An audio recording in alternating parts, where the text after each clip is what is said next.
Rob Eubanks, and the reason I spend time here is because it's a part of the Pensacola community, and that's really important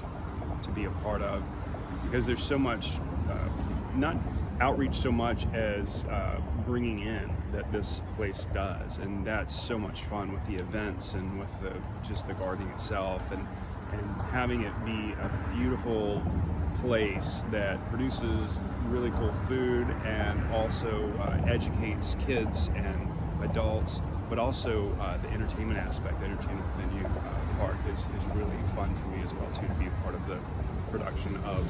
those things, and to see people so enjoy coming in, and so many people come in and say, I never knew this was here, this is so amazing. And every time I hear that, that reminds me really why I'm here, is to give people that experience within our community. So I am technically the aesthetics director here, and what I do is really the look and feel of the garden is what I focus on, and so from the stage, from even underneath the stage with the rakes that are there, to the doors, the door wall in the back, the lights, and a lot of the smaller aesthetic things that you'll see, tiki torches, things like that, bottle trees, art. Really wanting to get even more art in here as well too, but really the look and the feel as someone comes in is a big part of the experience, and that's what I really like to focus on.